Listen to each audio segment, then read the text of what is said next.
Welcome to the Tesla Economist. Please hit the thumbs up and don't forget to subscribe. Welcome to our series on whether Tesla can reach a $10,000 stock price or a $10 trillion company valuation by 2030. So far, we've evaluated gross profit per kilowatt hour for vehicles and energy, Tesla solar and Powerwalls for residential, and Tesla's heat pump business. If you'd like to view the start of this series, then you can click on the link above. In this episode, we'll be exploring the profitability of another major product that Tesla will offer, insurance. This is a service, so it will actually be a lot simpler for Tesla than their other products, as no manufacturing is involved. This will also make scaling up so much easier.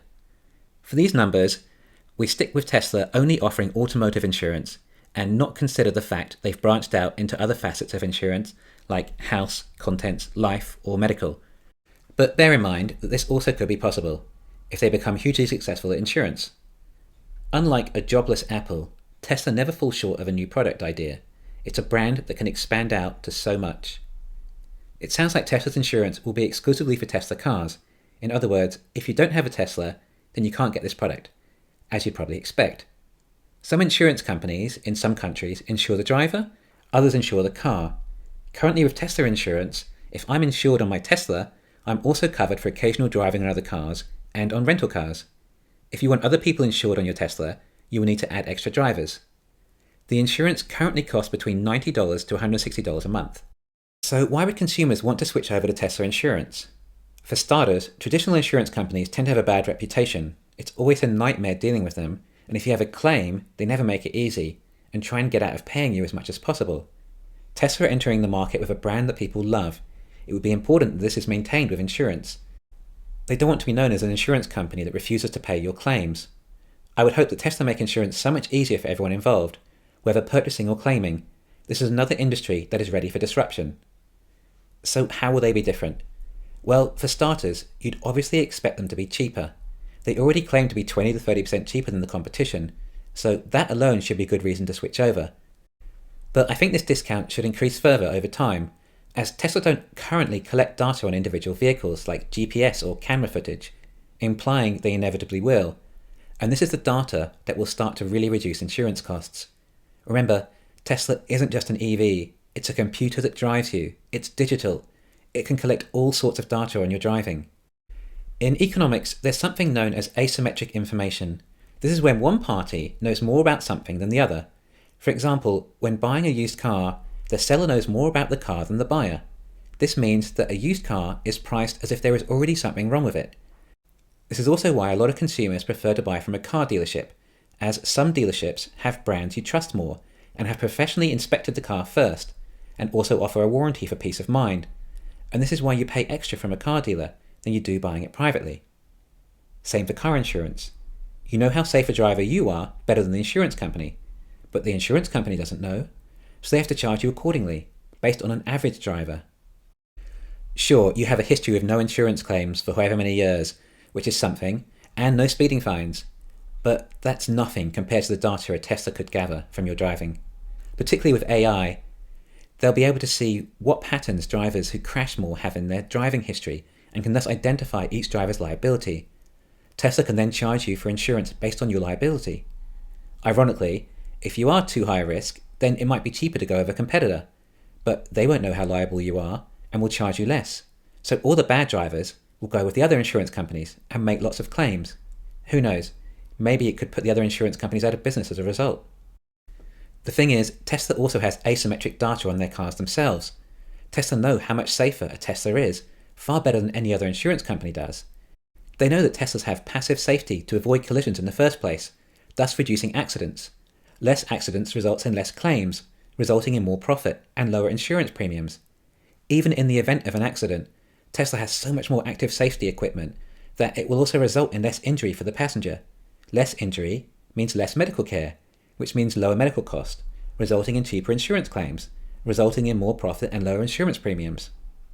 We even see lots of pictures being shared on Twitter of Tesla owners that have been in collisions, thanking Elon Musk that their Tesla was so safe they simply walked away from an accident that looked fatal for any other vehicle. It also tends to be good business, keeping your customers alive. And obviously, no guess is required as to what car they purchased to replace their ridden-off Teslas. Fatalities will be a lot fewer due to the extra safety. Any fatality can increase insurance claims dramatically. Reducing this will result in lower claim amounts too. Tesla might even have cheaper insurance for their Cybertruck. Due to no paint to scratch, can't dent the panels, glass won't crack, at least not in the final version. Other insurance companies just aren't going to care. Also, in the event of any accident, it's all recorded. There'll be very little dispute as to which driver was at fault, when there is a 360-degree recording of the entire event. This will mean that if another car is responsible for the incident, then Tesla Insurance can simply pass over all liability to that party. Also, as Tesla is so vertically integrated, it's likely you'll get your Tesla repaired at a Tesla repair center, meaning that Tesla get all the parts at cost and do all the repair work at cost. No third-party mechanics or panel shops doing the repairs for you, adding on their commission, or trying to rip off the insurance companies either to get more profit from the job. There'd be no point in Tesla ripping itself off. Elon says that FSD should be about 10 times safer than a human driver. As more and more drivers use Tesla's FSD and it improves, then that alone would simply result in less accidents. Human error is the main cause of any car accident. I think for this reason, Tesla will say if you are involved in an accident whilst using FSD, then you do not have to pay the deductible, and your insurance premiums will not increase as a result. This would also give further incentive for users not only to use FSD, but to purchase it in the first place. But if it encourages more people to be driving with it, then there should be less accidents anyway, resulting in fewer claims. And don't forget, we're in 2030 scenario here, so FSD will be much better than it is today. It will likely be the most popular way people drive anyway.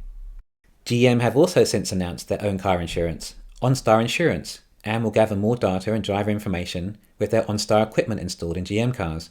However, GM's data will be nothing like to the extent of what Tesla are able to collect, with the likes of 360 recorded video. How can they compete with that?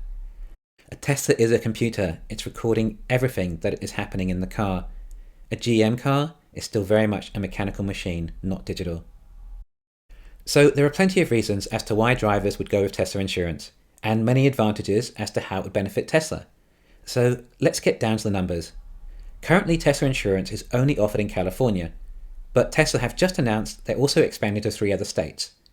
But eventually, it will be offered nationwide, and I would say there's a good chance that eventually worldwide too, at least hopefully by 2030. So I would like to calculate our numbers based on worldwide release, but if you think it would just be in North America, then feel free to adjust your numbers accordingly. So how big is a Tesla insurance market? Well, let's go with what Elon said on Battery Day as to the number of Teslas that will be on the road. But Elon didn't say how many Teslas will be on the road, did he? Well, not exactly, but he gave us enough data to calculate it. Elon said they aim to average 50% annual growth.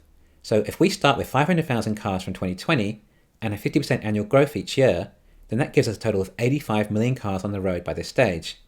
And yes, before you all comment that Tesla will do much more than 50% this year and next, and Elon even said that too, let's just stick with these numbers for now.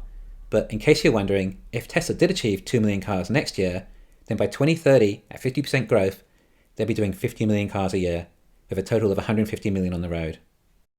And sure, some of the cars will be off the road by then in accidents for whatever reason, but there are also currently over 1 million Teslas on the road right now, so perhaps they can cancel each other out.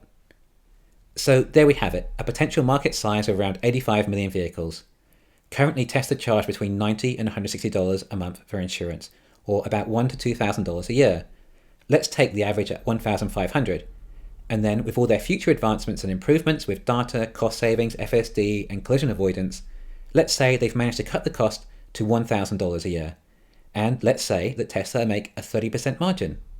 And let's also say, despite how good the insurance cover is, that still only half of the drivers opt for it. Perhaps there are too many drivers with plaid or performance models that have heavy feet and like treating the Teslas like a private roller coaster, and are therefore too high a risk for Tesla.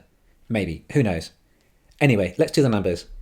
42.5 million customers paying $1,000 a year with 30% profit margin comes to a gross profit of $12.75 billion, which is a great profit for most companies, but does seem relatively low when compared to Tesla's other business models. On the other hand, this is going to be much easier business to scale up than the manufacturing, and perhaps it just fits in well with the rest of their business model. And of course, it might just be the start of their insurance or finance business. Other types of insurance are far more profitable. but sorry if you're expecting a much larger number. If you do want a larger number though, then we could say that there'll be 150 million Teslas on the road and 100% use it as insurance. And then we get $45 billion gross profit a year, which is more similar to the kind of Tesla numbers we're used to.